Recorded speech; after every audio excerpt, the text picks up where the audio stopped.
Hey everyone, this is Kirk here again from Option Alpha, and welcome back to the Daily Call. Today we're going to talk about how me and my wife just recently went through and cut 15% out of our monthly expenses right now. So this is a big one for me. So I'm a big fan of budgeting. I'm a big fan of reducing your expenses at all costs. In fact, one of the major reasons why we were able to start trading for a living from home more than 10 years ago is because me and my wife sat down and decided that we wanted to, do this, and we knew that part of being successful in this business would mean that we have to cut back on expenses, because expenses, although it may seem like they're not that important, actually can really creep up on you. So we decided to do a lot of different things early on. We moved into a small condo. We had no car payments. We did all, honestly, the right financial things early on that were tough decisions because everyone else was buying houses and they had sweet cars, and we had very old, crappy cars at the time. But that ultimately was a good decision, right? And so every now and again, me and my wife continue to revisit our budget and figure out ways that we can cut back on expenses. And I think it's interesting because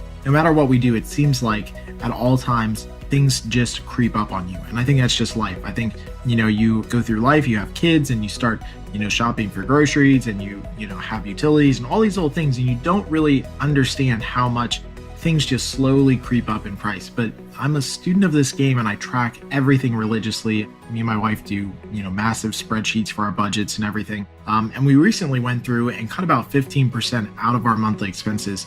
With the snap of a finger. And it wasn't anything major, but we just kind of went line by line and figured out what things we could change. So here are some of the things that we changed, and it might help you out. And I think, it's something to revisit with, whether you do it by yourself or whether you do it with your spouse, your partner, etc. So one, we changed from cable to Sling. So that saved us about $150 a month in just like our cable and, like internet bills and stuff like that. We went from regular cable with Comcast to Sling, which is a online provider, app provider, I guess. I don't know what the right terminology is, but it's like a Netflix for regular TV. And so my wife loves her, morning shows and the Today Show and all that stuff. So we went with them, and it saved, like I said, about $150 in our cable bill, which was pretty significant. And it was just really switching over. And most of the cable channels we don't watch anyway. I barely watch TV anyway, so it's really her thing more than mine, but that was a quick one. We also called around and just checked in on most of our insurance and saved a couple $100 there as well. So I think this is an interesting one. Most insurance companies, I just feel like their insurance premiums just, continuously climb just a little bit every year. I don't know why it is, but it seems like, 2 years ago it was one thing, and now it's, $25, $30 higher for no reason. So we renegotiated those and just got those down. We're good drivers, we're safe, we haven't had any accidents, nothing's major has happened, so that was an easy one. Utilities.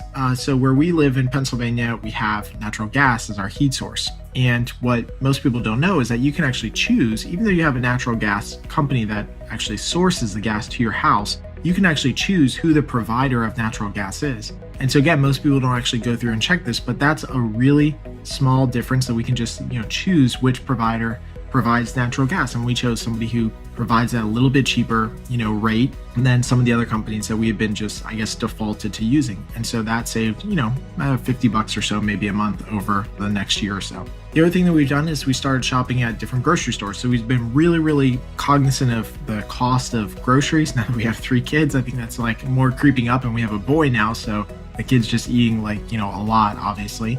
And so now we're more cognizant of it than maybe we were before. So we're shopping at places like Aldi, which if you guys don't have an Aldi, it's amazing, it's wonderful. And it definitely saves us at least $100 a month in our grocery bill. And then the final thing is just gas and auto. So again, we sold one of our vehicles that we have not been using because we got a van now that we have 3 kids. And so now I'm part of the minivan club, which I actually love. I love our minivan that we got. And then we also are being really, really cognizant of the different gas stations that we actually go and get gas on. So we're using the rewards that we have from grocery shopping and really, leveraging those rewards to then save, in some cases, 30 cents, 40 cents on a gallon of gas every time that we go and fill up. So it's just being really strategic about what we're doing. I think, when we added up, what we could save is, about $750 this month in our budget than what we had before. And that goes a long way. That's real money that's, back in our pocket. So like I said, hopefully this helps out just to kind of get your brain, wrapped around maybe potentially revisiting some of your things and really asking yourself